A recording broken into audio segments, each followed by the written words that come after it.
yeah. Oh, yeah. Oh, yeah. All right. Oh, really? Boy. Y'all make it good to come home, boy, I swear. I know, man. It's been a while. It's been a while. DC's different. I've been gone, man. It took me years to be able to do this show, boy. DC has changed. It's different now.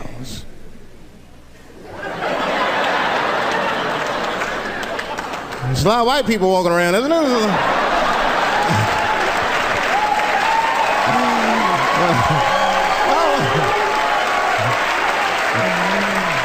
I mean, I left DC in the 80s. It was not like this in the 80s. When crack was going on. Remember when crack was going on? White people be looking at DC from Virginia with binoculars and shit. Well, that looks dangerous. Not yet. New white people. You can't scare these white people. I tried. Roll up on them. Boo! The hell is wrong with you?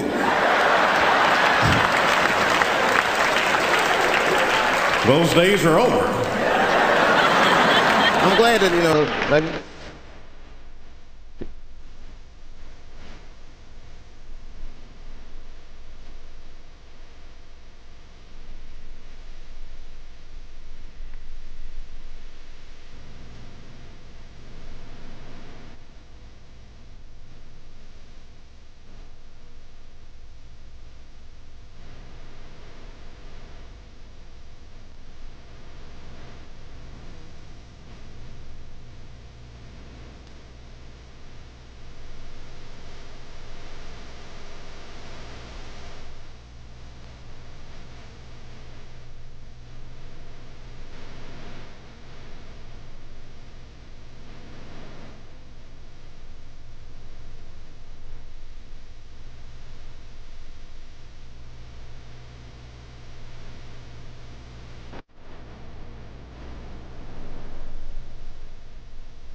I mean, that's when that white friend comes in handy. Uh-oh, Ernie, you want to get this one? Come on now, come on now. Do something. So black people are very afraid of the police. That is a big part of our culture. No matter how rich you are, how old you are. We're just afraid of them. We got every reason to be afraid of them. You know what I mean? Like, you're a white lady. You ever been pulled over before? You know, and then what they say, let me see your driver's license and your registration, right? See, I'm just guessing. That's not what they say to us. Well, you wouldn't believe what they say to us. Spread your cheeks and lift your sack. Like, what the fuck? Excuse me? You heard me, spread open your cheeks and lift your sack. I got a driver's license too. There's easier ways to prove who I am and shit. What does that prove? I can't go to the bank like that. Cash my check. What do you mean you don't have any ID? Wait a minute.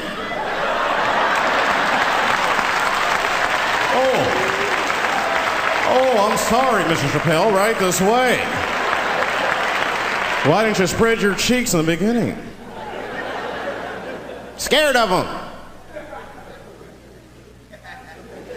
I'm serious, man. You ever be at a red light, the police might pull up next to you? It won't be no big deal for you, but you know, well, I'll fucking fall apart. Oh, no. Oh, don't look over there, nigga.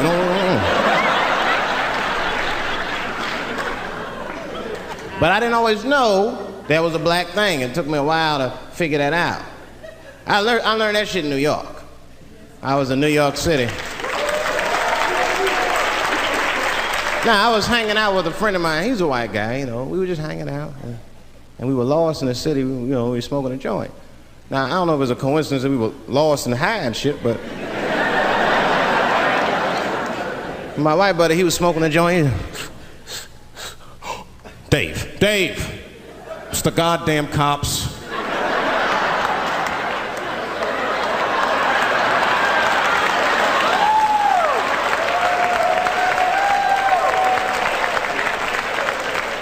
I'm gonna ask him for directions. I said, Chip, no! Chip, don't do it! It was too late. He was walking over there, this man was high as shit. Excuse me. Excuse me, sir. Touching him and Chip, excuse me. You need some information. Start confessing things you shouldn't confess. I'm a little high. All I want to know, which way is 3rd Street? The cop was like, hey, take it easy. You're on 3rd Street. You better be careful. Go ahead, move it. Move it. And that's all that happened. That's the end of the story. Now, I know that's not amazing to some of you, but you ask one of these black fellas, that shit is fucking incredible, isn't it? I'm saying a black man would never dream of talking to the police high. That's a waste of weed.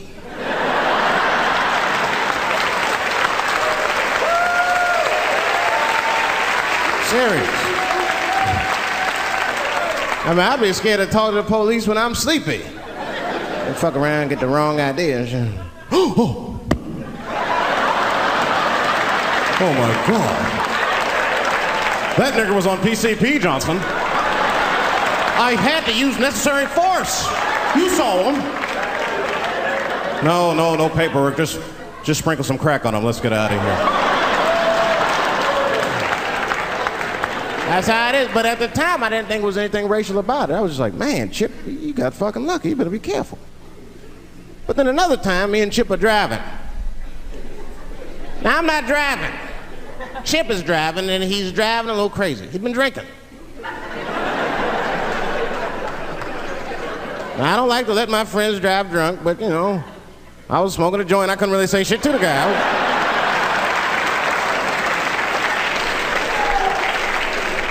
And we get at a red light. We stop at a red light, and a car pulls up next to us, and I'll never forget it. Chippy looks at me, he's all drunk, and she's like, Dave, I'm gonna race him.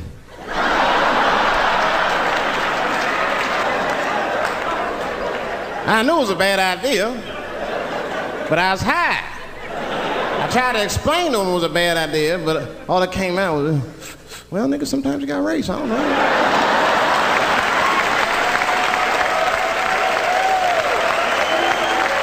Man, that light turned green and Chip took off, zigzagging and shit so no one could pass me. The other car didn't even know he was racing.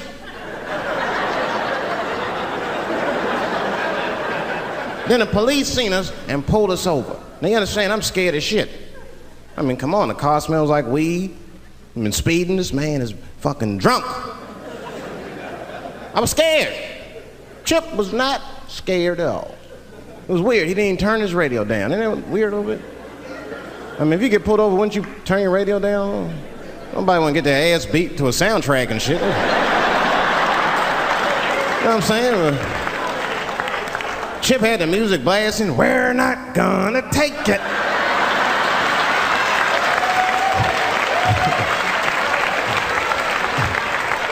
He looked at me and said, Dave, just relax. Close your butt cheeks.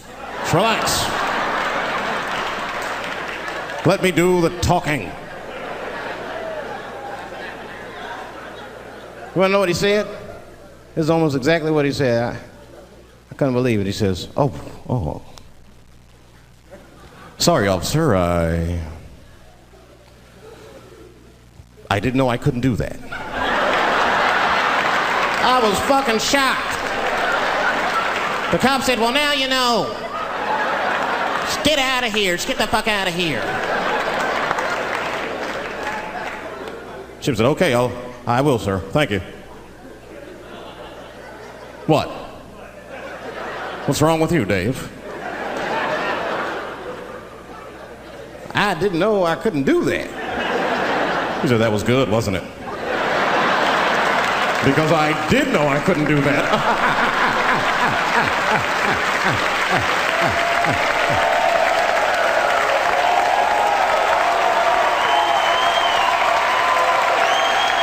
I was shocked.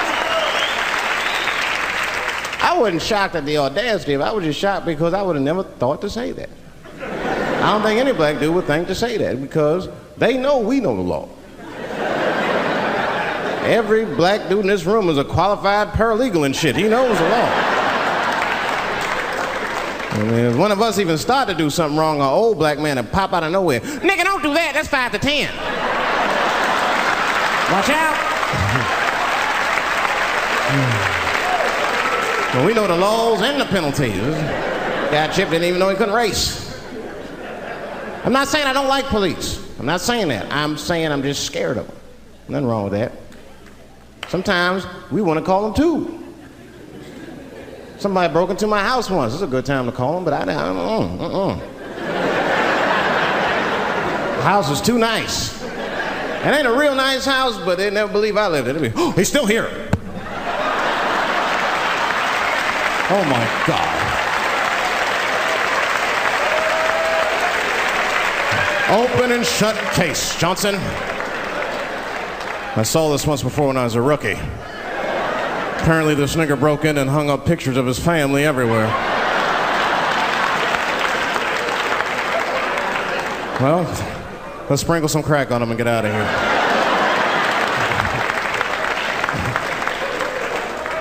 Oh, you know, that's that whole brutality thing. See, that's common knowledge now. There was a time when only minorities really knew about that. I'm not gonna say white people didn't believe us, but you were a little skeptical. You were a little skeptical. I mean, I don't blame you. And then Newsweek printed it, he knew it was true. And then the Newsweek white people were like, oh my God. Honey, did you see this? Apparently the police have been beating up Negroes like hotcakes. It's in the May issue. I mean, really, how could you know, though? How could anyone else know? You know. I mean, maybe you should have seen something a little suspicious. Don't you think it was like a little suspicious? It's a little suspicious. Every dead black person the police find has crack sprinkled on them. I mean, come on, man. Come on, man. Who gets shot and sprinkles crack on themselves? Nobody would do that. Bam! Oh, oh.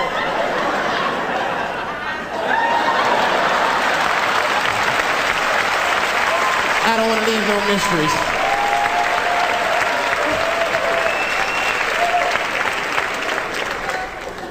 I'm a paranoid guy, you know, that's how I am. I'd be scared to call 911 for anything, even if it's like a fire or anything. Because they tape those phone calls. I see the shows, they tape them, and then they play them on television. That's fucked up. Now, I'll say anything if I'm scared. That shit is private, you know what I mean? What if I get killed? They start playing that 911 tape on the news, I'm dead, I can't explain myself to my buddies and shit. We watching the news. We have Reg Chapman on the scene. Reg, what's going on out there? It always takes a guy on the scene a minute. Hi, Bob. Hi, yes. We just got hold of a copy of Dave Chappelle's Frantic. 911 emergency call. Remember, viewers, some of this language is disturbing.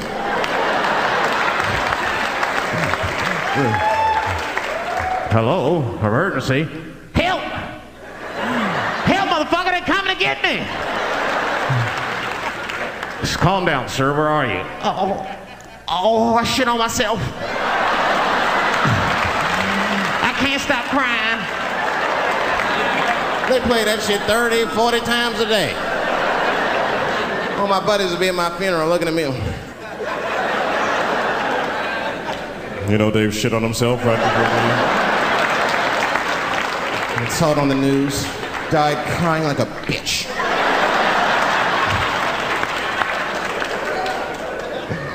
I'll be dead. I can't defend myself. That's not a nice thing to do. That's not a nice thing to do. I mean, it's a 911 tape. How do they expect you to sound? Of course you're going to be scared. It's an emergency. There's nobody calls 911 cool and relaxed. And that shit would sound ridiculous. Hello, emergency. Hi. Hey, 911, how are you? Yeah. Look, there's a group of hooded white men gathering outside of my house, and it looks like they mean business. Get out here, nigger! I gotta go. You guys try and hurry.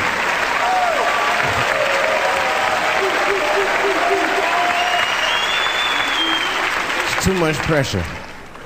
That's my problem. I can't handle pressure. Sometimes pressure make me talk different. I'm serious. You ever have like that social pressure? You ever talk to somebody who's fake and they make you fake? Like that kind of deal, like, hey, how you doing? You're like, fine, how are you? And you're like, I don't even talk like that. I get sick of that shit. I do. It just makes me sick. Sometimes I'll talk crazy just to make myself feel better. You ever do that?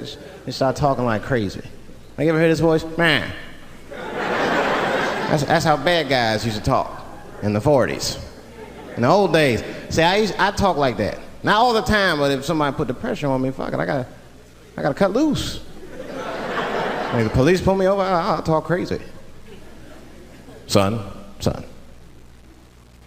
you know why we pulled you over? Nah, because I'm black, see, that's right. Nah. I do it. It's not illegal to talk like that. How do they know I don't talk like that every day? Stop talking like that. Stop talking like white copper. Nah. That's how I talk, see?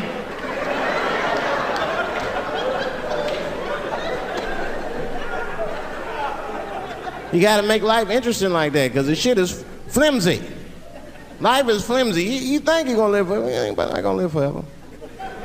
It's dangerous out here. We know what's going on.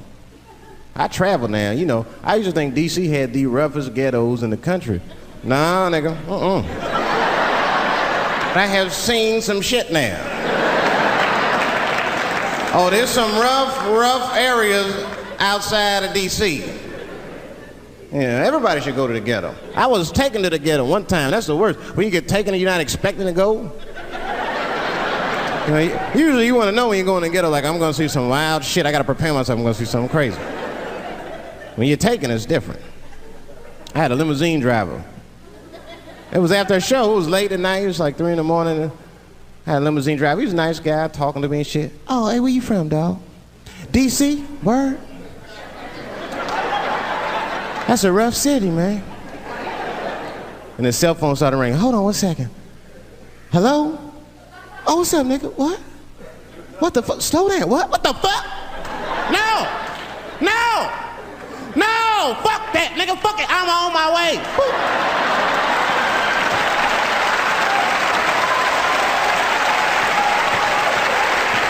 Hey. I gotta make a stop real quick. At 3 o'clock in the morning. I didn't know he was taking me to the ghetto at first. I started looking out the window. I was like, what the fuck? It's gun store, liquor store, gun store. Where the fuck are you taking me? This don't look good. He didn't say shit. He just pulled up in front of an old rickety building that looked like a project. Now, I'd never been there before. I'm not sure if it was a project, but it certainly had all the familiar symptoms of a project. A fucking crackhead ran this way.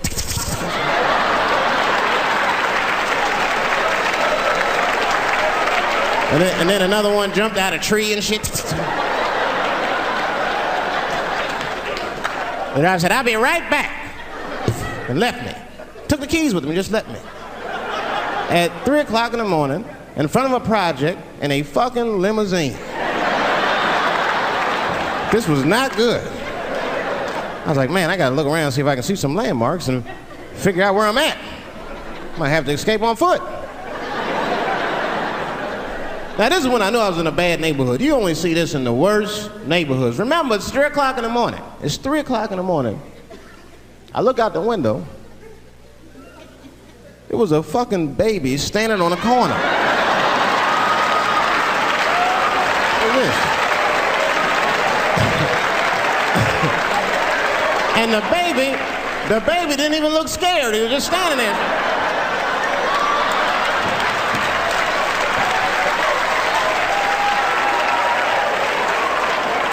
I mean, it made me sad, really. You know what I mean? Because I wanted to help the baby. I was like, I don't trust you either, I'm sorry. Click. Click.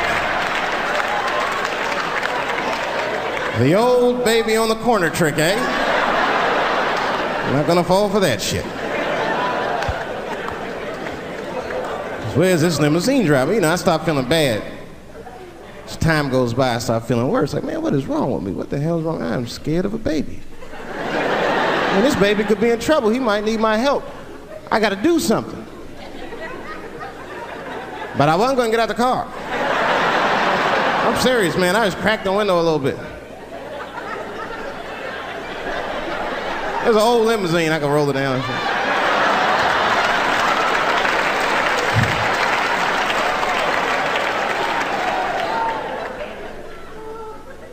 Hey, baby. Baby, go home, man. It's 3 o'clock in the morning. What the fuck are you doing up? The baby said, I'm selling weed, nigga. I said, oh, shit.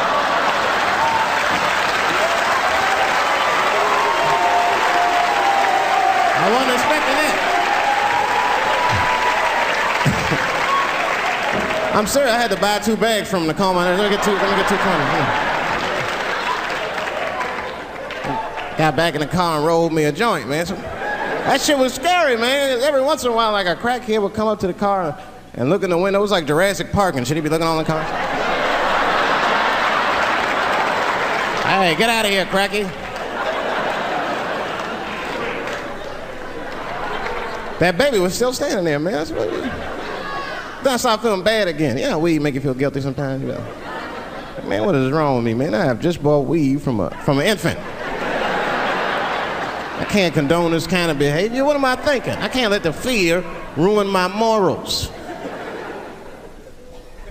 Gotta do something.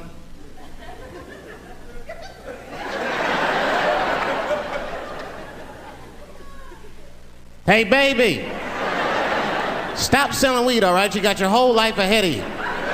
He said, fuck you, nigga. I got kids to feed. I said, God damn.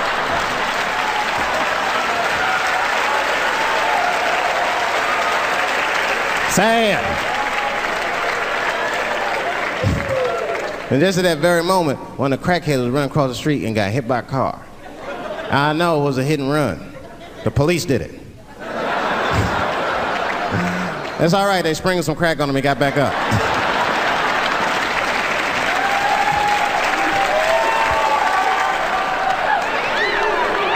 Yeah, I've been seeing that kind of shit, man. It's what it is. They use the TV to program us from a young age. You ever watch like a cartoon that you used to watch when you were little as an adult? That shit is wild shit. Some wild shit. I mean, like I was with my nephew.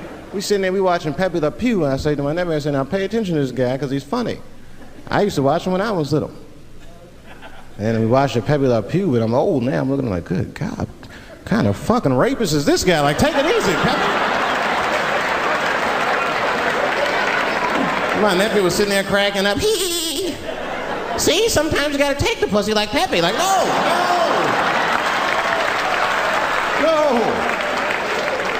I had to turn the channel real quick. I turned on Sesame Street. I said, oh, Sesame Street. This is much better because now he'll learn how to count and spell. But now I'm watching it as an adult and I realize Sesame Street teaches kids other things. It teaches kids how to judge people and label people. That's right. They got a character on there named Oscar. They treat this guy like shit the entire show. They judge him right in his face. Oscar, you are so mean. Isn't it, kids? Yeah, Oscar. You're a grouch. It's like, bitch, I live in a fucking trash can. I'm the poorest motherfucker on Sesame Street. Nobody's helping me. Then you wonder why your kids grow up and step over homeless people. Get it together, grouch. Get a job, grouch. So don't even tell me how to get to Sesame Street. That is a terrible place. I wouldn't go there if I knew the way. Who would want to live in a neighborhood like that? Fucking 6-foot pigeons walking around. And an elephant that's a junkie. Hi, bird.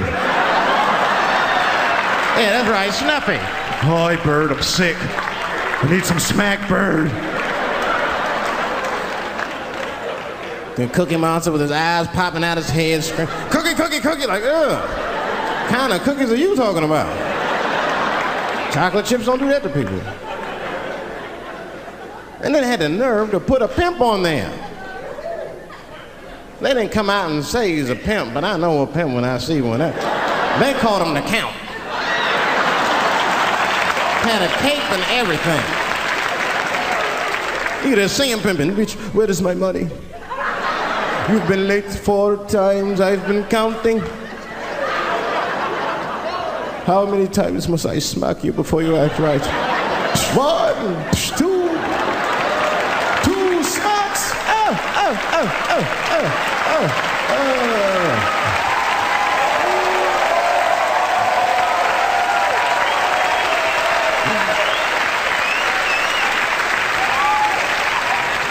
That's the thing, there's so much stuff to worry about. You know, the more you know, the more you don't know and shit.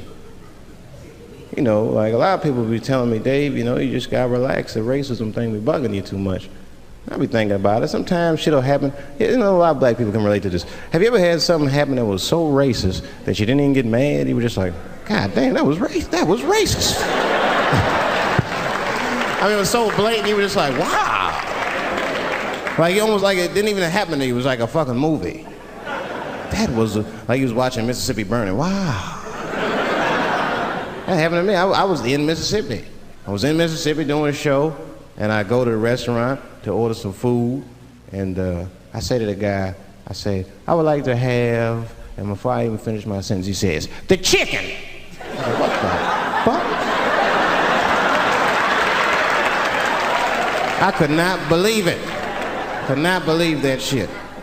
This man was absolutely right. I said, how did he know that I was gonna get some chicken? I asked him, I said, how you know that? How'd you know I was gonna get some chicken? He looked at me like I was crazy. Come on, buddy. Come on, buddy. Now, everybody knew as soon as you walked through the goddamn door, you're gonna get some chicken. It is no secret down here that blacks and chickens are quite fond of one another. Then I finally understood what he was saying, and I got upset. I wasn't even mad, I was just upset. I wasn't ready to hear that shit. All these years, I thought I liked chicken because it was delicious. Turns out I'm genetically predisposed to liking chicken. I said, why? I got no say in the matter. I got ruined chicken for me. I'm scared to eat it in public. I want somebody to see me and say something. You know what I mean? Like, you be eating some chicken?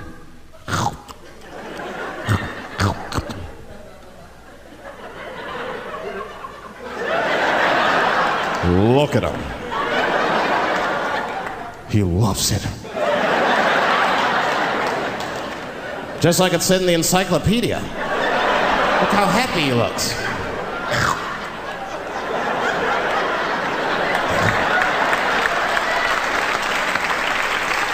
Sometimes this world be too much to deal with. That show business be crazy. That's where the cultures really collide. Show business bring a lot of races together. Sometimes it works, sometimes it don't. This is one thing that happens that's funny. You know, sometimes I'll be on a business call, right? You know, like with a lawyer or something. You know, my lawyers be white, and like we'll be on a call, right? And they'll be like, "Oh, okay, Dave, we're gonna close the deal. Is that fine with you?" I'll be like, "Yeah, that's good for me." Great. You have a good weekend, Dave. I'll be like, "All right, you too, man. Peace." Oh, all right, bye-bye.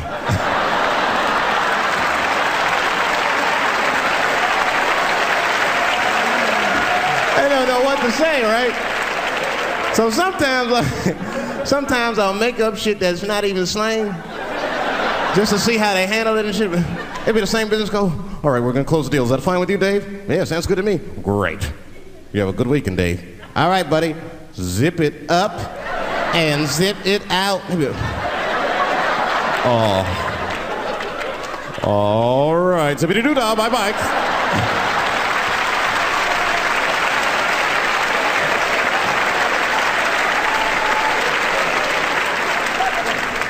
Sometimes, you know, racism works out in black people's favor. Yeah, it doesn't happen often. It happens very rarely, but when it happens, it is fucking sweet.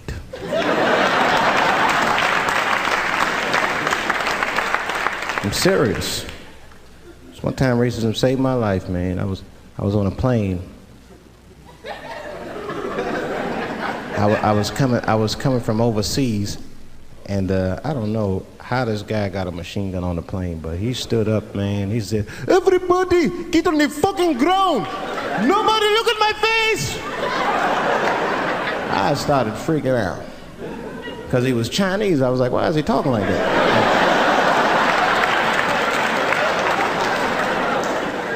He was screaming and crying. I was the only brother on the plane. Well, I thought I was the only brother. I looked over, there was one other black dude. He was from Nigeria. I looked over at him, he was looking right in my face, man. He didn't say two words to me, he just looked at me, he was like...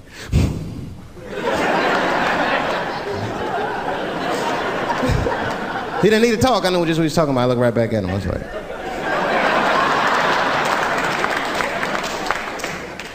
Some white dudes on the front of the plane seen us, they were like, "Oh my God. I think those black guys are gonna try to save us."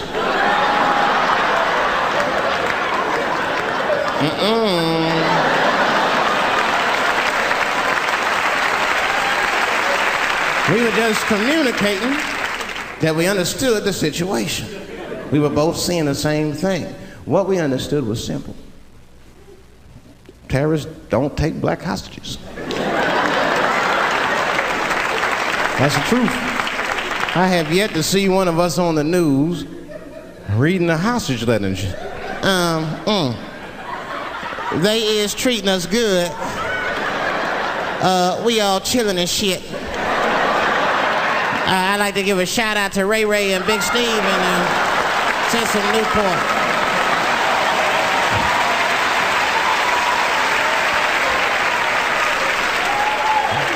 You're not gonna see it.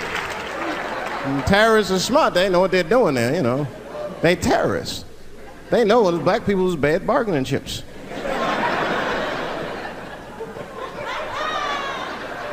They called the White House and said, "Hello, we have got 5 black, hello?"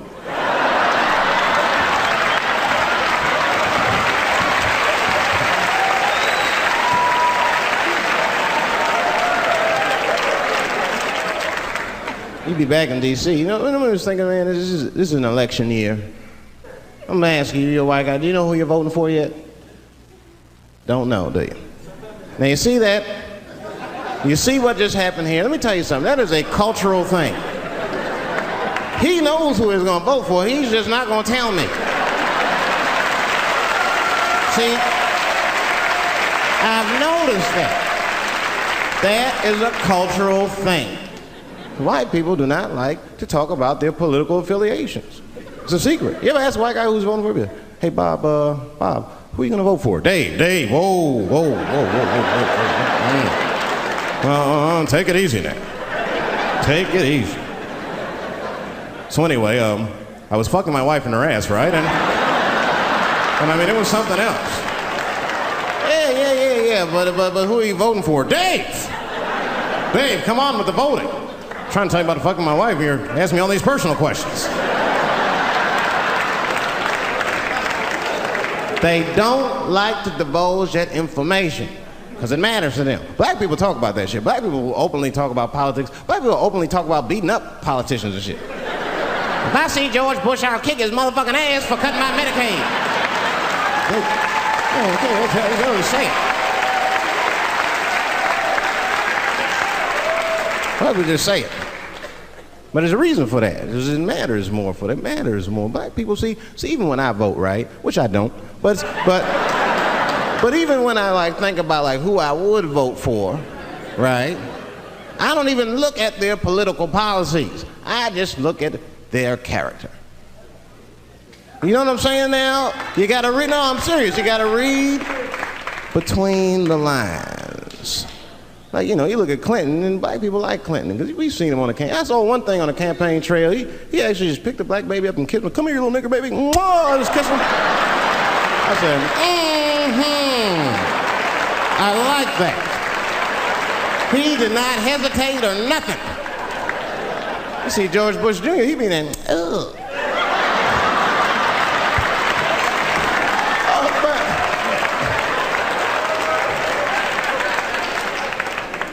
Like, say, I'd never vote for George Bush Jr., but I don't know George Bush Jr.'s politics.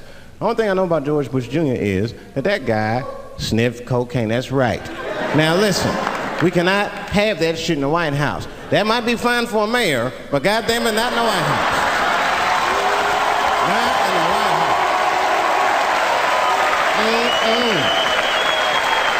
You know what I'm saying? The stakes are too high in the White House. Can't have no cokehead president.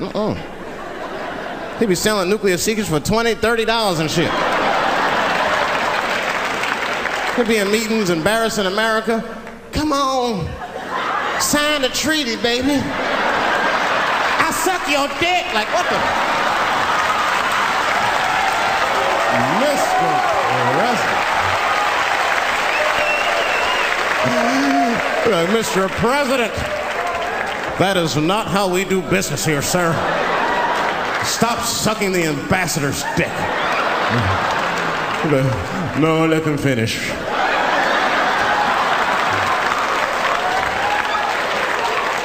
I will sign the treaty. There will be peace in Israel finally. I'd vote for Clinton again if I could. At least it's always better.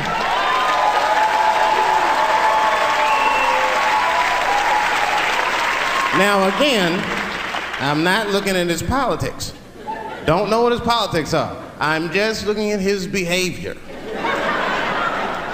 I understand that kind of behavior. I know a lot of dudes with them shortcomings. Weed smoking fornicators, there's a lot of them. I mean, come on now, let's be honest. Let's be honest. Bill Clinton was not the first president to do what he did. Now let's think back for a minute. Remember a guy named Kennedy, John F. Kennedy? Remember him? He fucked Marilyn Monroe. Matter of fact, him and his brother Bobby fucked Marilyn Monroe. And history doesn't talk about that much. You know why history doesn't talk about that much? Because those two pages in history are stuck together. They was getting it on. They were getting it on. I seen the tapes. Remember the tapes she'd be singing on there? She'd just party, stressing them out. Happy birthday, Mr. President. Bitch, my family's here.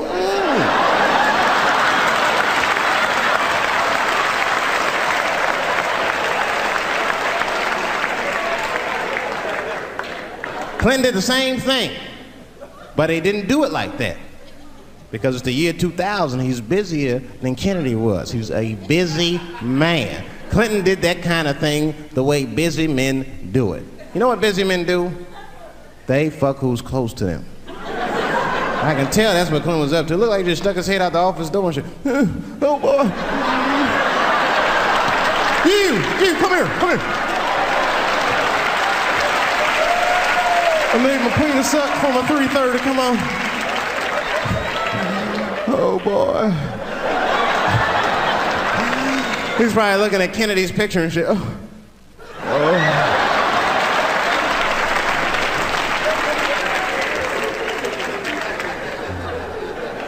And then to top it off, he lied, which I thought that was special.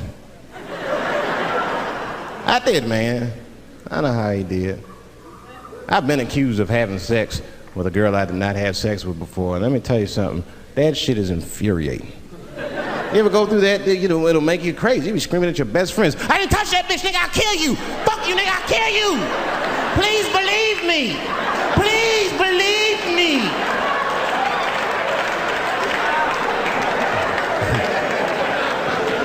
And Clinton didn't do it like that, did he? And Clinton came out of the press conference all relaxed, his shoulders all relaxed and all this trouble. It looked like he just got done fucking or something. Listen, let me tell you something, America. I don't think you heard me the first time. I did not have sexual relations with that woman, Miss Lewinsky.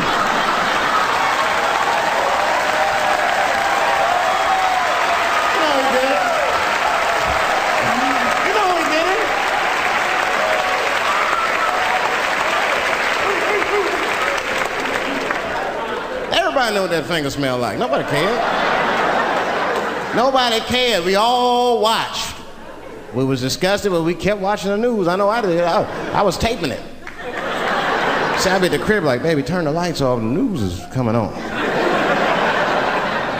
Every week on 60 Minutes was a different girl accusing Clinton. Remember Kathleen Willey came out? She was upset.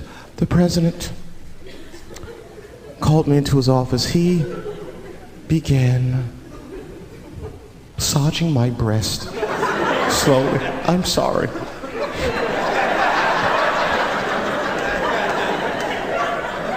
And then he placed my hand on his genitals. Ed Bradley was shocked. Was he aroused? I was at home like, yeah, was he aroused?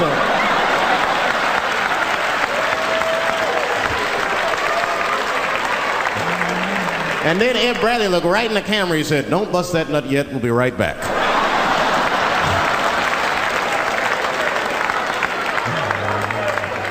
Oh, man, the news had never been so good. But there were no victims. There were no victims. Only one I feel sorry for is that Lewinsky. I feel a little sorry for her. Don't y'all feel a little sorry for her at all? God damn, y'all, come on, man. Have a heart. That's a hard thing to be famous for, man. I mean, nobody want to be the most famous cocksucker of all times and shit. I feel bad for her. Not even the women feel sorry for her a little bit, ladies? Now that's jealousy. That's what that is. I mean, come on, y'all. That's one dick that girl sucked. It's gonna haunt her for the rest of her life. Long after she spent that money up, that's still gonna haunt her. And I know there's a lot of women in here with at least one dick they regret. And I bet you it wasn't a president's dick. I bet you worked at Kenny Shoes or Safeway or some shit like that. Don't go judging her. Don't go judging her. See, we gotta stop judging people. That girl was young, and she made a mistake that young girls make. She wanted to fuck a powerful man, period. That's as far as she thought it through. She wasn't thinking about how powerful the president was. She had no wisdom. An older woman would have helped everybody. An older woman would have been in there, you know, you should lower taxes. You know what I'm saying? The older one would have sucked us into utopia. The last thing I'm going to say about it is this, that he is a famous man. I have dreamt of being famous, but I never dreamt of being that famous. I never understood how famous a president was, but imagine if somebody could suck your dick and then they're famous. You understand what I'm saying? That's crazy. That's crazy. I mean, no guy ever thought of that. There's nobody with a pickup line that good and shit. They suck my dick, there's a future in it. What?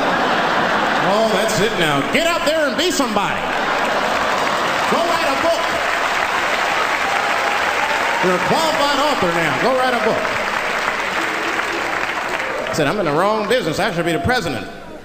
Shit, I'm in the wrong business. See, the only reason I want to be president is because I'm black. That would make it too hot for me. I mean, you know what I mean? I think it could be a black president one day, but you don't want to be the first one. I mean, second or third, that's fine, but that first nigga better watch out. I'm going to tell you that right now. It'll be too hot. I mean, I'd be the first black president. I don't think that nobody would really hurt me. I'm sure somebody would want to hurt me, but I don't think they'd touch me because my vice president will be Mexican for a little insurance. You know what I'm saying? You can shoot me if you want, but you're just gonna open the border up, so you might as well leave me and Vice President Santiago to our own devices. Ain't that right, Santiago? See? See?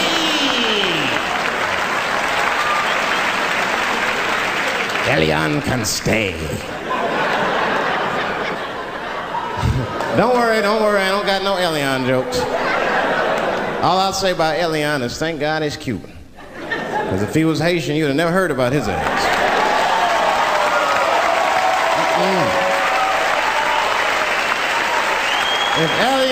If Elian Gonzalez was Elian Mamumbo from Haiti, they'd have pushed that little rubber tube right back in the water. Sorry, fella, all full.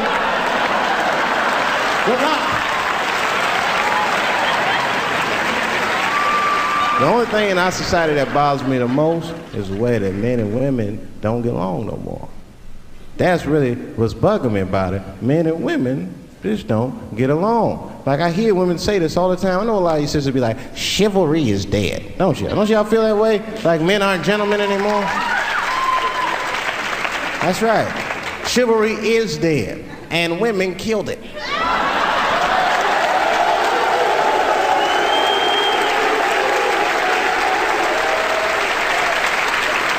There's a fundamental difference in the way we're going to see things. We're not going to see eye to eye on this issue. We're just not. Our tests in life are different. A woman's test in life is material. A man's test in life is a woman.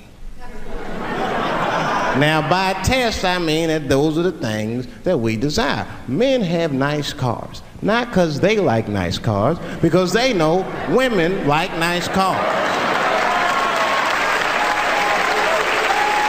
That's how it goes. Because men are hunters, and the car is the bait. And the woman comes and says, ooh, nice Porsche. Gotcha, bitch.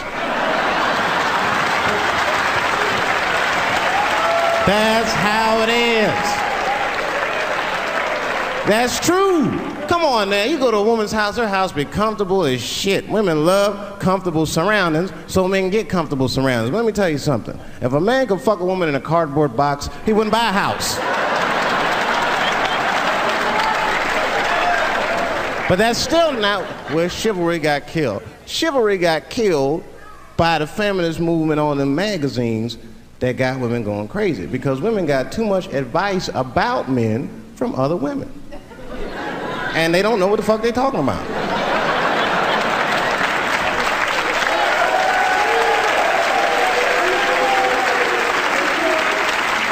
It's true. I see this shit in the magazines.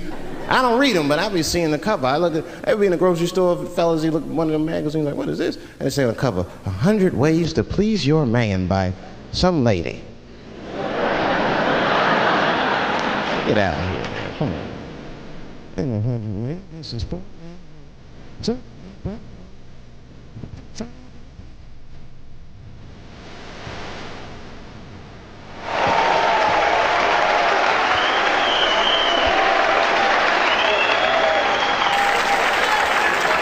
And then the magazines trick the women. The magazines start picking at your self-esteem. Every page you turn, you start feeling fatter and uglier, and you feel like your clothes aren't good enough. And the magazines have you forgetting how fucking beautiful you are. And that's what happens. Now look what happens.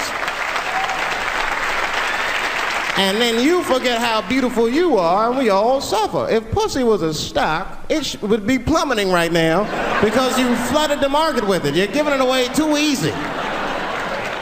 I'm just being truthful. I'm just talking.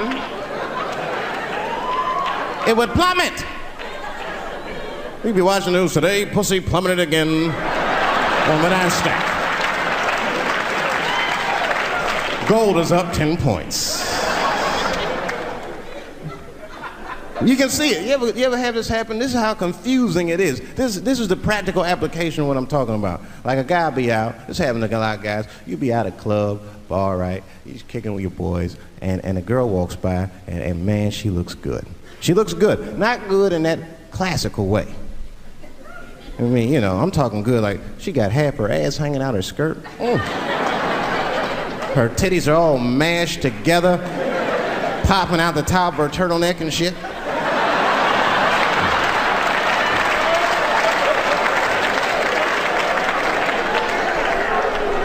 And you with your buddies, right? You with your buddies, you got a couple drinks in you, and you see a girl like this, you might try to talk to her. This might not come out right. I don't know what you say, but damn, look at them titties! Right? The girl gets mad and she, wait a minute. just because I'm dressed this way does not make me a whore. Which is true. Gentlemen, that is true. Just because they dress a certain way doesn't mean they are a certain way. Don't ever forget it. But ladies, you must understand that that is fucking confusing. Just is. Now that would be like me, Dave Chappelle the comedian, walking around the streets in a cop uniform. Somebody might run up on me. Oh, thank God. Officer, help us. Come on, they're over here. Help us. I'm like, oh, just because I'm dressed this way does not make me a police officer. You understand what I'm saying? It's like, all right, lady, fine. You are not a whore. But you are wearing a whore's uniform, I'll tell you that shit right now. Little misunderstandings can happen. And then men, we misunderstand women a lot. You know, we always undermine their feelings. You can't do that to them. You can't, because, see, feelings are, you see how they're clapping? Feelings are very important to women. They are all important to women. I'm just learning this shit. Everything's based on how they feel. You can hear when they tell stories. You ever hear a man tell a story, it'd be just facts. Who, what, when, where, why. It was me and Bob, we was at Safeway. Then that nigga Bob said this, then I punched that nigga, and then I broke out. That's the story.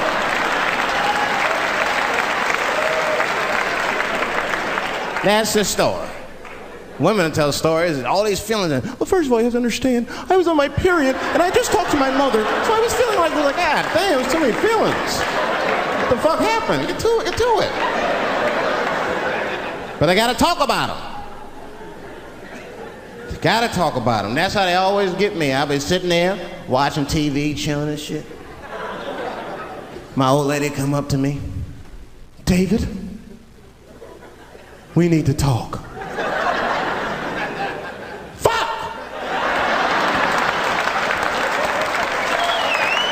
I don't say that out loud. That's how I feel inside.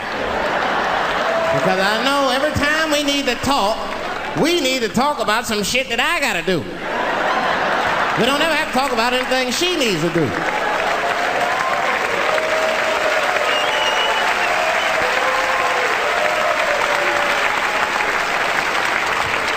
She leaves me defenseless. I have to do what I have to do. David, we need to talk. Nah. Don't do that to me, David. This is serious. Stop talking in that voice. No, see. I gotta do this, see.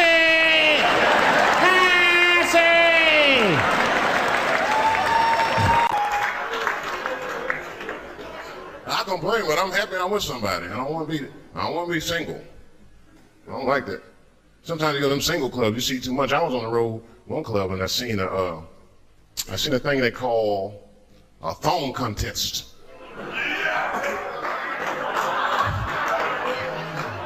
Yeah, I see the thong contest.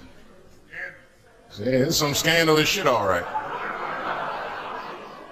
I couldn't get over that, man. Because the DJ, you know, I was dancing with a girl. The DJ said, everybody that wants to be in a thong contest, please report to the DJ booth. I was like, excuse me. They put on that song, so, let me see some thong, thong, thong, thong, thong, thong. Them girls was going off. Some of them pulled their pants down, some of them pulled their skirts up, all of them just shaking their butt. Some of them didn't even have underwear on, they was just fucking shaking their butt. I mean, really, I was fucking disgusted. But I couldn't turn away.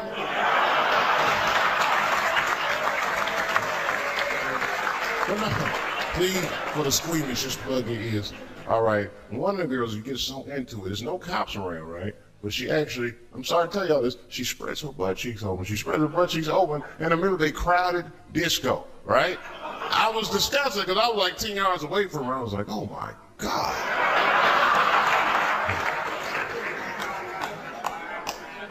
Is that her birth canal? Oh, it gets worse. Good God Almighty, is that a baby? I know that's gross. It's gross because it was a baby. It was the same baby from the project. She's like, I snuck in the club, nigga. I got that weed if you need me. Just pat on hand, and I'll come out. You guys, thank you very much.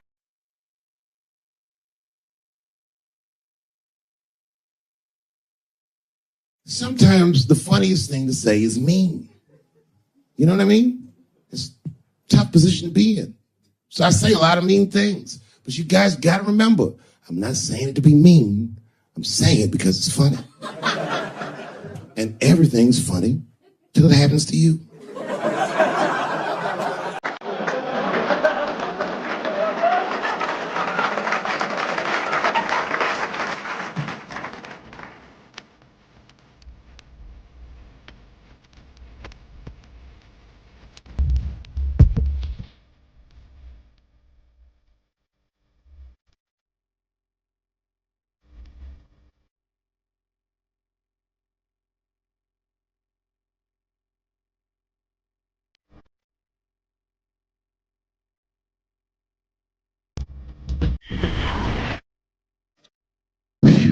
Well, it's the last show. Here we are, Los Angeles, the world capital of rape and dick breath. The fuck has been going on out here? Keeps getting worse, but just when you think it can't get worse, they got Charlie Rose today.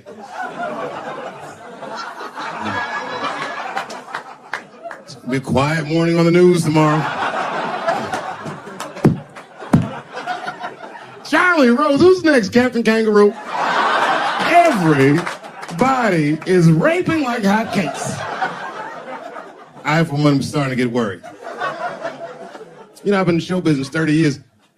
I had no idea how much danger I was in. It's really some scary shit. I gotta tell you, Harvey Weinstein's probably the first person that I ever looked at a photograph of and was like, yeah, he rapes. Not sure this motherfucker has a choice. Not a handsome man. A lot of meat and extra skin on his face. Yeah, he's ugly. You know the sad part is, he's done so well in life, he probably doesn't know he's ugly. You know, when you're good looking, everybody will tell you, oh, you look wonderful, you're so great looking. But when you're ugly, you gotta figure that shit out for yourself. It's a lot of putting clues together through the years. Why am I not getting in the club? I got all the right shit on, right?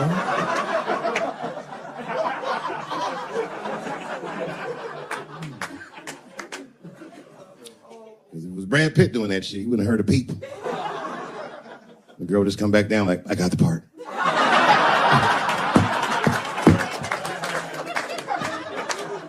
Yep. Yet, it is important that I acknowledge, ladies, you are absolutely right. There you go. And they gotta all be mindful of that, guys, because this could happen to any of us. It could happen to me. I can see that. I can see myself showing up. Hi, I'm here for my 3 a.m. with Mr. Weinstein.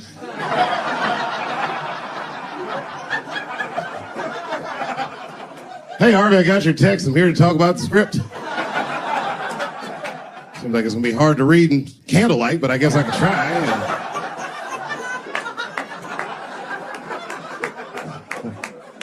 Sound like a fucking nightmare. Could you imagine that shit? Could you imagine if you was in a business meeting and a motherfucker pulled their dick out? In the middle of the meeting, I'd be like, yo, my man, this is the most unprofessional shit I've ever seen in all my days. Just let me finish, Dave Chappelle. I'll put you in all 3 Lord of the Rings.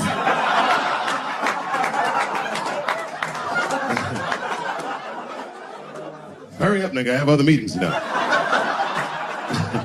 I have a 4:30 a.m. at Brett Ratner's house. I believe it's wardrobe fitting.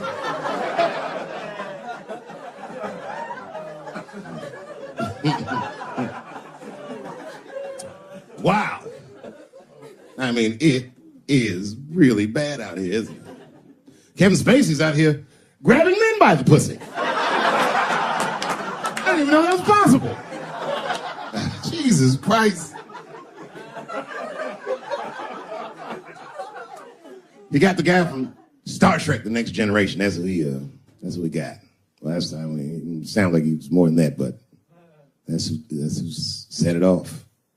He's 14 years old, and Kevin Spacey cost him at a party, which I gotta say, by the way, for the record. Been to a lot of parties in my day. Never been to a good one that had 14-year-old boys in it. Not even when I was 13, you know what I mean? Who wants to kick it with a bunch of hubba bubba chewing niggas like, have a good time, nigga.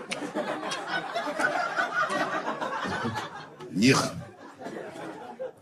Ironically, the kid grew up to be gay anyway, which means Kevin Spacey can sniff that shit out like a truffle pig. Yeah, he's one of me. And not the victim blame, but it seems like the kind of situation that a gay 14-year-old would get himself into. I know I didn't say that right, but it's true, nigga. Like, you know why I say that, though? Because I went to an arts high school, and like, all them niggas was gay, man. Like, in high school, all them dudes was gay. And them gay dudes was way more mature than the rest of us, and we didn't know why. We just knew they was mature. You ever see a gay dude at lunch? Perfect posture, nigga sitting there. Eating responsibly. Then to take that thermos out, he'd be like, what the fuck is that? Is this nigga drinking wine with lunch?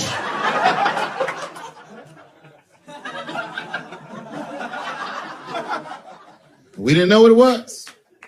Because we were young boys, we were just trying to figure out who we were. And we didn't realize these gay dudes was fighting to be who they knew they already were. Some impressive shit. They were fearless, the gay kids. Fucking fearless. I've never seen a scared gay dude in my life. What kind of man has no fear? You'd be tied up in a hostage situation with a gay dude. Them niggas would still be like, I'm thirsty.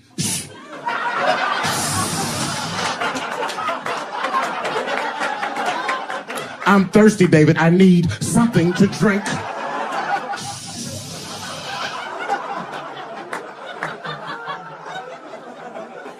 Well, then shoot me.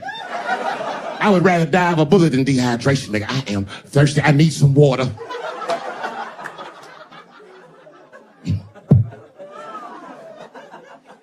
But all jokes aside, Kevin Spacey shouldn't have done that shit to that kid. He's 14 years old and was forced to carry a grown man's secret for 30 years. Jesus Christ, he must have been busting at the seams with that one. The saddest part is, if he were able to carry that secret for 6 more months, I would get to know how House of Cards ends.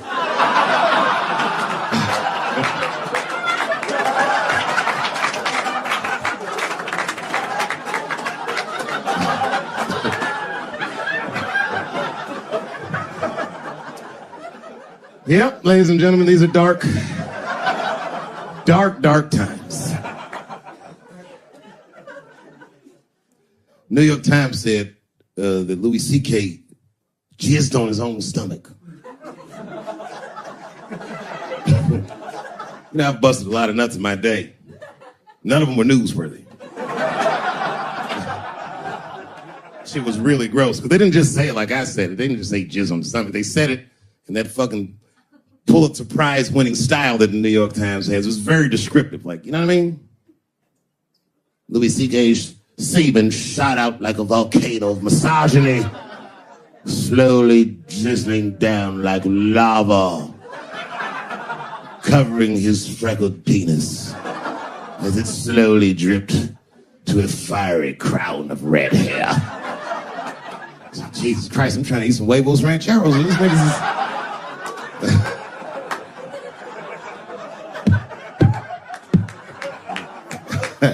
You know, the tough part, being a comedian, knowing the motherfuckers, everybody comes up to me like, did you know? Did you know what Louis was doing? No, bitch, I did not know. The fuck you think we talk about at the comedy club? Hey, nigga, how was the weekend? Great, man. I'm just jerking off in faces and coming on my own stomach, having a good time. You know how this business is. No, I didn't know. They act like we sit around like Grease. Tell me more, tell me more. Then she put up a fight. Dun, dun, dun, dun, dun, dun, dun, dun, dun, dun. Sorry, I don't know the choreography, but you get the point. You get the point. She was intense. But Louis was like the turning point. I mean, you know, all these allegations are terrible. Louis was the only... I shouldn't say this, but fuck it. His allegation was the only one that made me, like, laugh. If you think about it, all his friends is reading it, and he's jerking off, and he's surprising people. He's surprising me.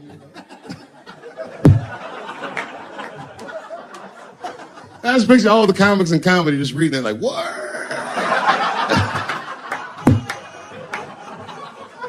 It's terrible. I know it's terrible. I'm sorry, ladies. You're right. You are right. But at the same time, I mean, you know what I mean? I don't know.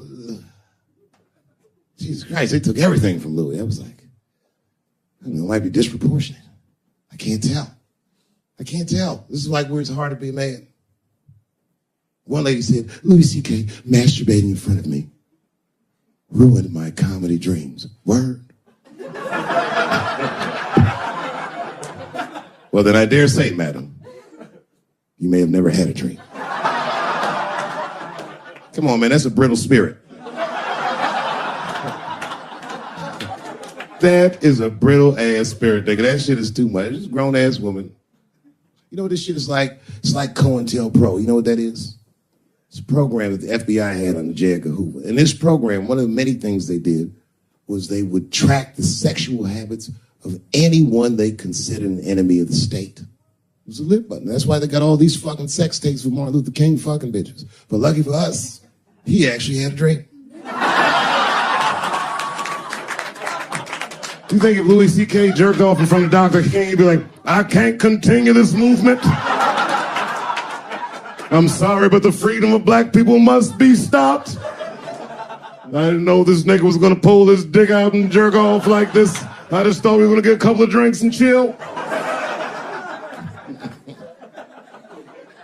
Show business is just harder than that. Them women sound like, I hate to say it, y'all, they sound weak. I know it sounds fucked up, I'm not supposed to say that, but one of these ladies was like, Louis C.K. was masturbating while I was on the phone with him. Bitch, you don't know how to hang up a phone?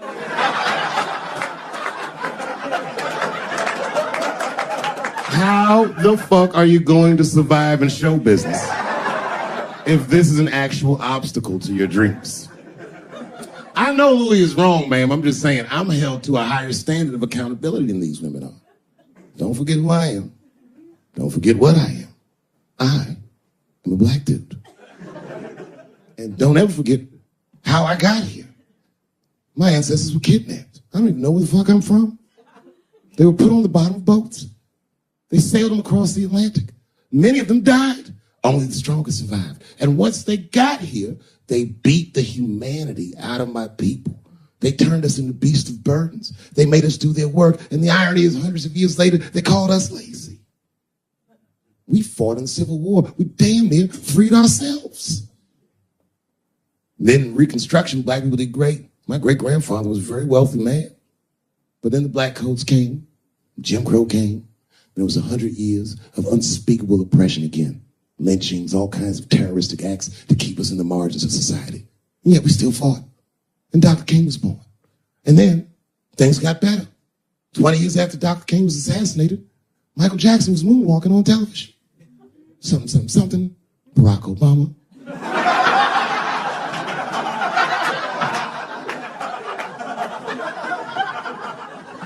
Donald Trump, and now here we all are. 400-year nightmare. Took us 400 years to figure out as a people that white people's weakness the whole time was kneeling during their national anthem. That's a brittle spirit. That's right, nigga. On the rock, it's regular. Ah! Ah! What are you doing, nigga? Stand up!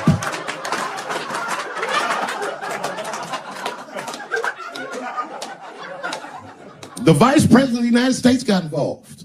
Mike Pence got involved. He went to the game himself. These niggas will have to stand when they say that. And all them football players looked up in the stands and saw Mike Pence and said, Mike Pence, come on, y'all. Wu-Tang. Pow!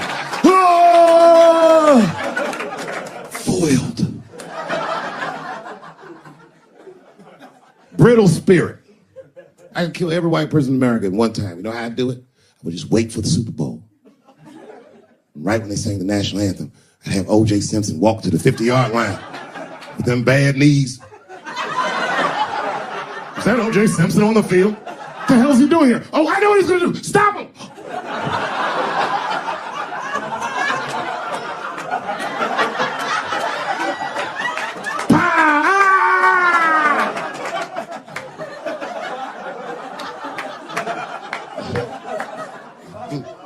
You gotta man the fuck up, y'all.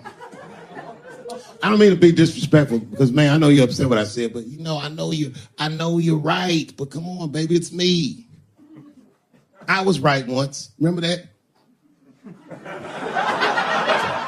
Does anybody remember when I was like missing from show business for 12 years?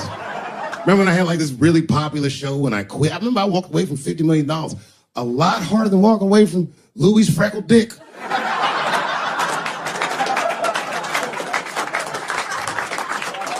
I didn't know that I'd ever work again. And then here I am tonight. Did my dream die? No. I remember that shit. You don't remember that when I quit my show? Remember I went on the way out the door, I said, something's wrong in Hollywood. I believe they said I smoked crack. That's right, I remember. Remember they called me crazy. So really, you know, you're right, ladies. Congratulations. Enjoy it. And they're coming for you, bitches. They're coming for you.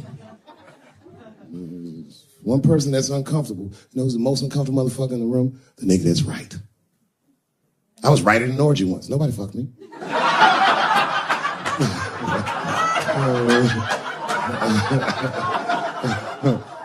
was just walking around like Tom Cruise at the movie, just looking. And ruined the whole orgy by accident. It's easier to ruin an orgy than you think. All you gotta do is wait for it to get kind of quiet and then go, ew.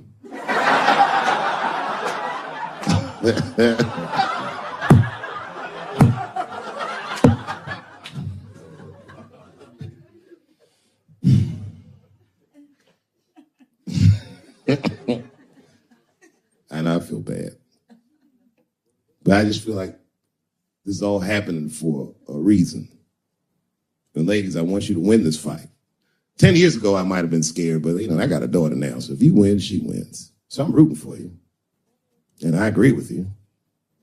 At least ideologically, I do. I don't know if you're doing it just right, but I mean, what am I to say? I don't think you're wrong. I just think that you can't make a lasting peace this way. You got all the bad guys scared, and that's good. But the minute they're not scared anymore, it will get worse than it was before. Fear does not make lasting peace. Ask black people. And that's what it is. What this city really needs, without irony, I'll say this, the cure for LA is in South Africa. You motherfuckers need truth and reconciliation with one another. Because the end of apartheid should have been a fucking bloodbath by any metric in human history, and it wasn't. And the only reason it wasn't is because Desmond Tutu and Mandela and all these guys figured out that if a system is corrupt, then the people who adhere to the system and are incentivized by that system are not criminals. They are victims. And that the system itself must be tried. But because of how systems work is so compartmentalized as far as information, the only way we can figure out what the system is if everybody says what they did. Tell them how you participated. Because men want to help, they're just scared. Because Ben Affleck tried to help. Hey, what happened to these ladies is disgusting. Oh, nigga, you grabbed a titty in 95. All right, fellas, I'm out. Fuck that, I ain't helping. I just want to help. I want to be a good guy. Like, I can't even say the word Me Too anymore. The nigga tonight was like, Dave, I'm going to the comedy club. I was like, I am also going to the comedy club.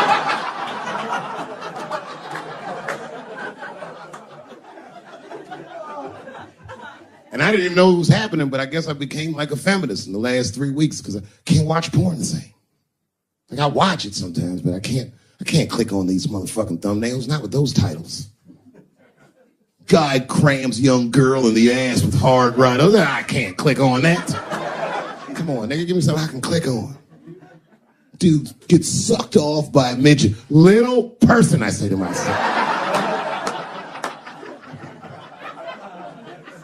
It takes me hours to find one clip. What the hell is this?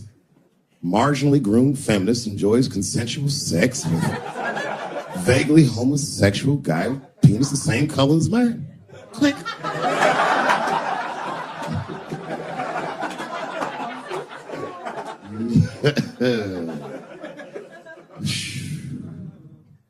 You notice a lot of black dudes haven't been getting me too. I don't want to jinx myself.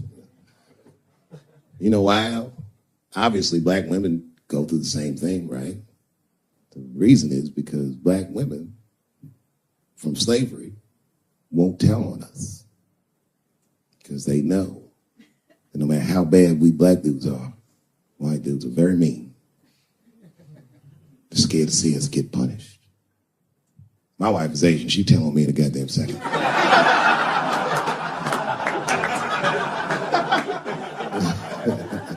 You know, fucking up in the Chappelle household. And the wildest shit about it is I live in Trump country. I live amongst the tiki torch whites, poor white people. And I'm rich. If it's ever pitchfork time, nigga, I'm in a lot of trouble. And nobody in my family believes me. I be trying to tell the kids, man, we gotta run these drills. They're like, we want to run your stupid drills. Too bad, son, you have to. Tiki torch whites come upside, what are you guys supposed to do? Come on, Dad, what are you guys supposed to do? Squint our eyes and stay next to mom. That's right.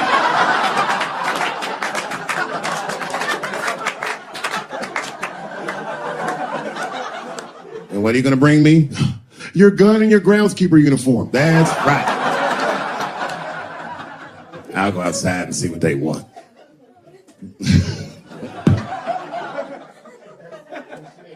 It is wild, bro. Where you from, man?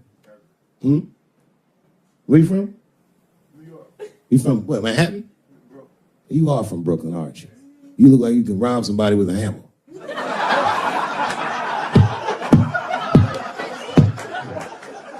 Brooklyn niggas rob you with shit they find around the house. I just got stabbed with a toothbrush.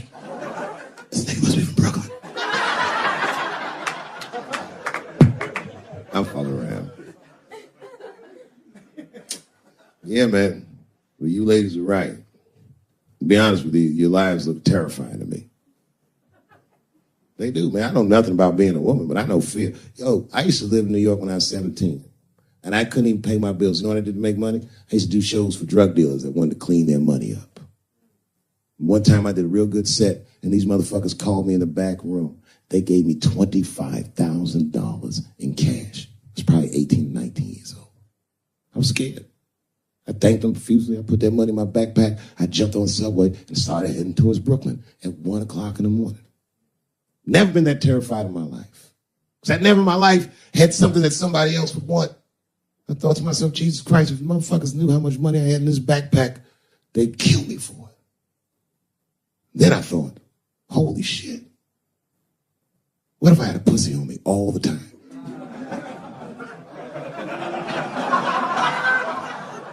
That's what women are dealing with. I'm gonna tell you right now.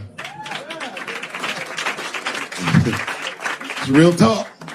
If them same drug dealers gave me pussy and said, put this in your backpack and take it to Brooklyn, I'd be like, nigga, I can't accept this.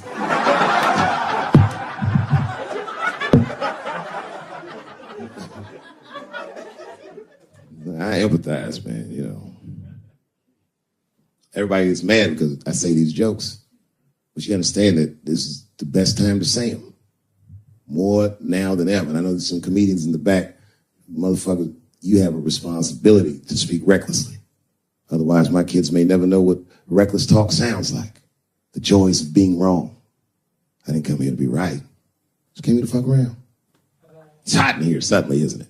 I wonder where that heat came from.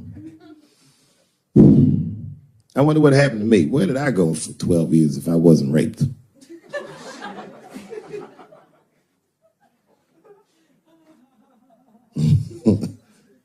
maybe there's something else going on. Maybe these rapes aren't even the worst of it. Wouldn't that be something? Wouldn't that be something? You can go ahead and go to the bathroom, Brooklyn. You don't need to hear this shit.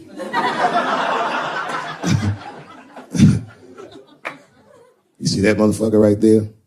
He's under an enormous amount of pressure. He is. Just being big and black with that hairdo, nigga, motherfucker's a suspect for everything. Except white collar crime.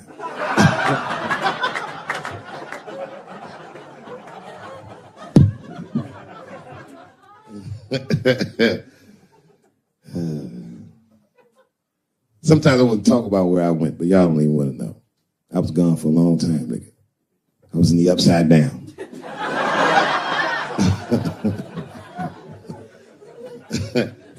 Scary being a white dude now, isn't it? A little bit, no? Well, you're not gonna get me too. But you know what I mean? It's funny for a black dude to see white people go through this because this is how it always is for us. All my heroes is either murdered by the government or registered sex offenders. Sad, I know, man. But we've already been through it. Like Michael Jackson. Remember when they said all that shit about Michael Jackson? They never proved anything till his dying day. But they said that he did some very heinous things. And one time I watched a documentary about it. They were talking about all the shit Michael Jackson allegedly did. And as they were saying all these allegations, they started showing pictures of his home, Neverland Ranch. You ever seen Michael Jackson's house on television? Well, the short of it is, there's a lot of things for kids to do with that place.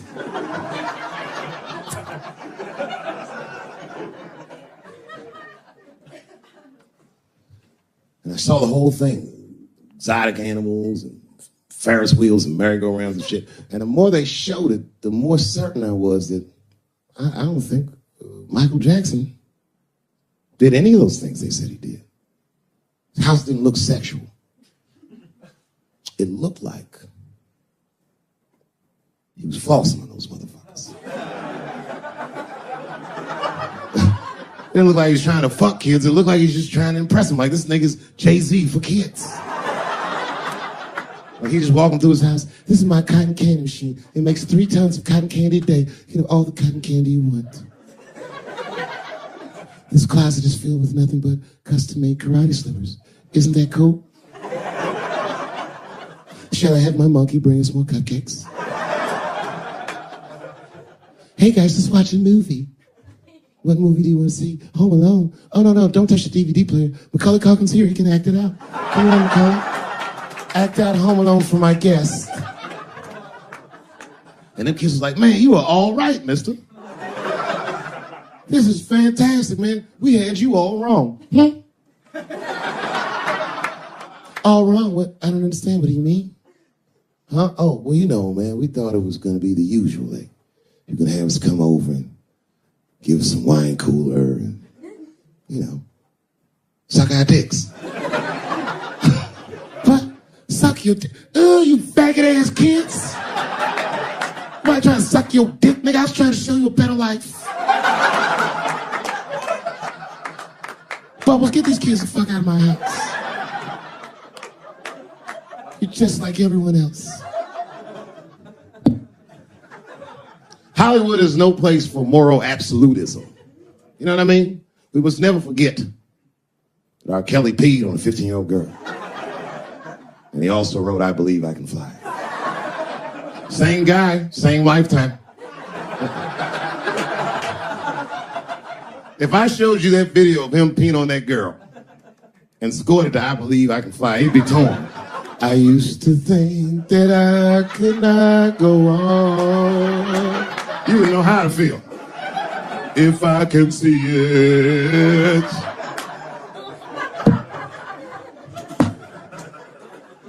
It's okay, my career ended many years ago.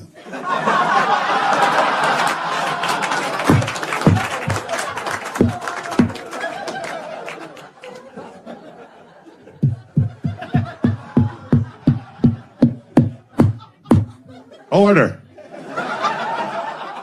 No, I'm terrible. I'm sorry, everybody. I'm sorry. Want to know what happened to me?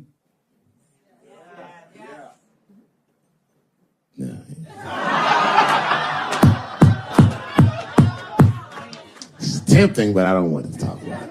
Maybe at the end, when I run out of things to talk about. Actually, I'm almost there. I'm just trying to tell you what happened to me was I just didn't have a good go of it. I don't know what you guys think happens when you quit a successful show like this. I'll tell you what doesn't happen. They don't go, hey, well, good luck with your future endeavors. That's not what happens. It was cold out there. For real, I had to watch it all go down without me. I had to watch all those people do my show, Key and Peele, and Amy Schumer, and Mind and Mencia. Well, I'm not going to say they were doing my show. I'm just saying they were awfully similar. I was mad. And people would come up to me on the street and be like, yo, nigga, just every once in a while. Most people thought I was crazy, but sometimes people come, yo, nigga, you did the right thing, man. You my hero. Nigga, I don't want to be your hero. I want to be rich.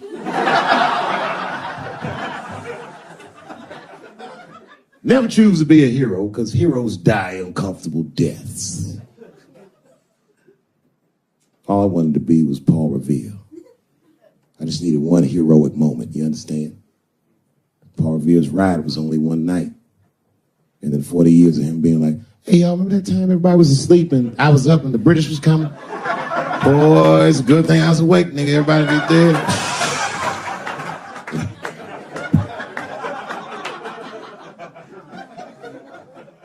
That's why I want to start a GoFundMe for Colin Kaepernick. I do, man. I'm fascinated with him. I want to make sure he never has to play football again. He can if he wants to. I just don't want him to have to. Because why the fuck not? I know he's rich and people will be like, I'm not giving a GoFundMe to a rich dude, but you should. You should. Because that motherfucker's life was going great. He's so light-skinned, he didn't have to say he was black. And yet, he took a knee during that anthem for us. Thought about us when things were going good, when his belly was full, when he didn't think about his livelihood or any of that, and they took his livelihood away from him. I'm like, man, that shouldn't be the way it is. Every fucking person that takes a stand for somebody else always gets beat down, and we watch it. Over and over and over again, we watch it. But we should pay those motherfuckers for blowing the whistle, because they make our lives better. And we could change the narrative. We could make one motherfucker have a good outcome for doing the right thing. And that would make another motherfucker be brave enough to do the right thing. And if you did that, the niggas like Harvey Weinstein wouldn't rake for 40 years because bitch want a stupid-ass part. We should take care of each other. Wouldn't it be nice to be like, remember that time they was going to kill Jesus, but then he got all that money?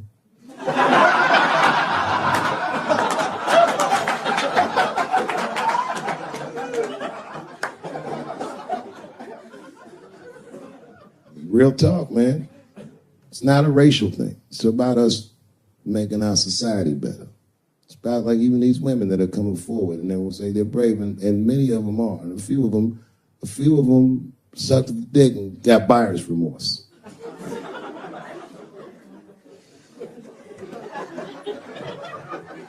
Yo, that's a huge omission from this narrative. This wouldn't have gone this far if some women weren't willing to do it. You can't ask every woman to hold the line. Some women can carry things heavier than others. So we should fight for one another. We should forgive the ones of us that are weaker and support the ones of us that are stronger. And then we can beat the thing. When you guys keep going after individuals, the system is going to stay intact. You have to have men on your side. And I'm telling you right now, you're going to have a lot of imperfect allies. I'll tell you what happened, but I can't say it directly. There's a book, to me, that encapsulates my entire experience before I left the show. And the book is called Pimp. It's written by a guy named Iceberg Slim. Here, bring it up here. This is Matthew. Matthew is from France. He's white. And yet, he has an original copy of this book written by a black American who was a pimp in the 40s. Iceberg Slim, his real name was Robert Beck. He got the name Iceberg because he was in a bar in Chicago and there was a shootout in the bar and a bullet went through this nigga's hat and he still finished his drink. Pimps love shit like that. They said, man, you ice cold. And he said, I like that. And it stuck. This book is so heavy in the front. It has a glossary of pimp terms because the ideas are so foreign to the American ears. For instance, do you know what the phrase mileage on a hoe means? Of course you don't. Mileage on a hoe is a very wild concept.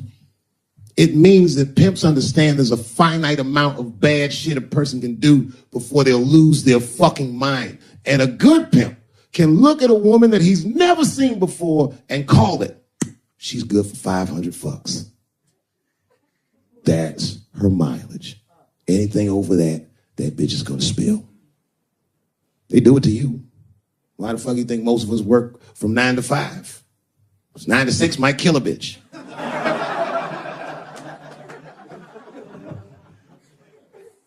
Iceberg Slim was the one that broke down what a bottom bitch was. Does anyone know what a bottom bitch is? Anyone? What's a bottom bitch, sir?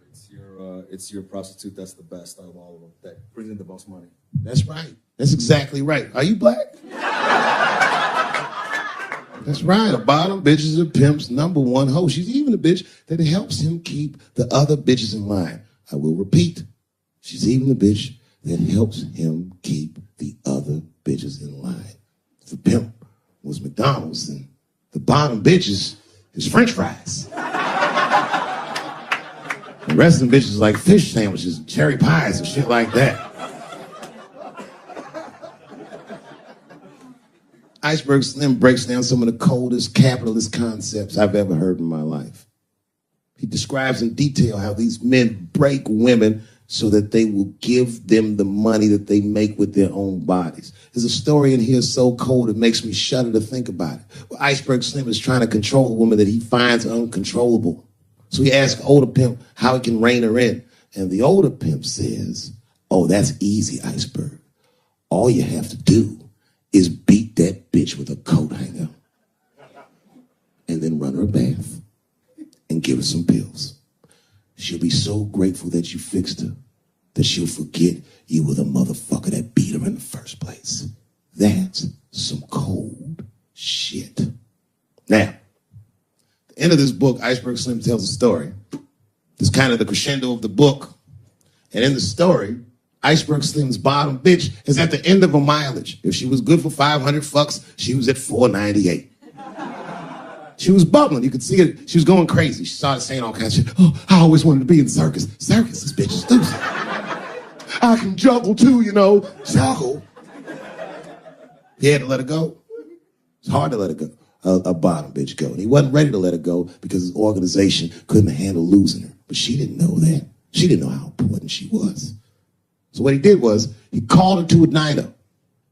He said, look, bitch, you and I got to part ways. She said, fine, motherfucker. I don't need you anyway because I know somebody at Ringling Brothers. She was like, all right, bitch, whatever. I got one last trick for you. It's a big money trick. You do this for me, you get paid, I get paid, and we go our separate ways. She said, fine, motherfucker, what do you want me to do? He said, okay, there's a guy in that hotel across the street. He's waiting for you in room number 7. Once you go over there, I want you to fuck him. But before you do, I need you to put some of this stuff in his drink. And then he's going to fall asleep. When he does, there's a briefcase on his bed. Bring the briefcase to me. That's the trick, bitch. Can you handle it? She said, fuck yeah, I can handle it. I can't wait to get rid of you. And she ran outside, jumped on a unicycle, and pedaled across the street. And Iceberg watched her. He was like, man, she's pretty good. Man, if I never jerked off in her face, maybe she would have been in the circus right now.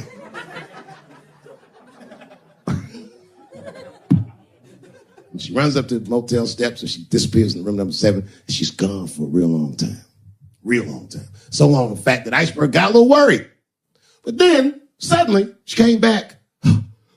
He said, what's going on, bitch? Where's the briefcase? She said, I didn't get it, Daddy. He said, what do you mean you didn't get the briefcase, bitch? What's wrong with you? She said, oh, I did everything you said, but that man don't look right. Something wrong, Daddy. He said, what do you mean something's wrong, bitch? Did you put that stuff in his drink? She said, I did everything you said, Daddy. I put all of it in his drink. He said, wait a minute, bitch. Wait a minute. You put all of it in his drink? Now he had to see for himself. So the two of them go across the street to the motel and they go into room number 7. And on the bed, laying lifelessly, is the white man that she was supposed to fuck. And Iceberg said, you right, bitch. She don't look good. What the fuck? So he called a friend of his that was a doctor that was close by. And the doctor came in, gave the guy a thorough examination, and told them both what was obvious. Slim, this motherfucker is dead. Oh, God, Daddy. Oh, no. Oh, no, we killed him. He said, calm down, bitch. We didn't do anything. You killed this motherfucker. And then he reached under the bed and he grabbed the briefcase. He popped it open. It was filled with money. More money than any of it ever seen. And Iceberg took a little bit of the money and gave it to the doctor, and the doctor left discreetly. All right, bitch, let me think. I can fix this for you. I know somebody I can call. But if I call him, I'm going to owe these motherfuckers a big favor. Oh, God, Dad, please. I don't want to go to jail. Neither do I, bitch, so will you shut up? She picked up the phone. She heard him mumbling in the phone a little bit. He hung up the phone, and she was pacing the room, and he was just standing there cool, and they were waiting, and suddenly a van pulled up downstairs. Two guys get out with a carpet. They walk upstairs. They roll that carpet out on the floor. They throw the body in the carpet. They roll that motherfucker up like a burrito. They pick that shit up, and they throw it in the back of the van. They come back up, and Iceberg opens the briefcase again and gives them a little money. He says, I'll get in touch with you guys later. They say, you're not going to get in touch with us at all. We'll find you. He said, whatever, nigga. And they bounced. Oh, God, Daddy, oh, God. He says, relax, bitch. Listen, we getting the fuck out of here. You go downstairs, you get the car. We got to leave separately. She went, she got the car. Iceberg grabbed that briefcase, waited a few minutes, looked out the window, and then he went down with her. They both got in the car, and they drove off. She was a blubbering mess. Oh, you did all this shit. He said, I told you, bitch, we didn't do anything. You killed a motherfucker, and I cleaned him up. And now we got us a secret, okay? Now, I know I'm not going to tell, bitch. It's you? Oh, no, I ain't going to tell. He said, all right, baby, cool. I'm going to need you to stay with me for a while till this shit cools down. She goes, okay. That's the game. That's how the whole shit works, ladies. You understand? This bitch was at the end of her mileage. She was at 498. She ended up tricking for Iceberg for another 6 months. She must have turned another 200 tricks for him. Do you understand? That's some cold shit. And the cold shit about it is that the dead guy on the bed wasn't even dead at all. This motherfucker was just a friend of Iceberg's acting like he's asleep. The doctor wasn't a doctor. It was a motherfucking butcher that happened to have a white coat. And the dudes who came to the mover van clothes was dressed like movers because they were movers. Iceberg had gotten a new apartment. And the bag of money was Iceberg's money in the first place. The money he got from all those women. That's a cold game. That's the motherfucking capitalist manifesto. And that's why I went to South Africa. So now we got us a little secret, bitch. And CC a simple blank.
I'm rich, bitch!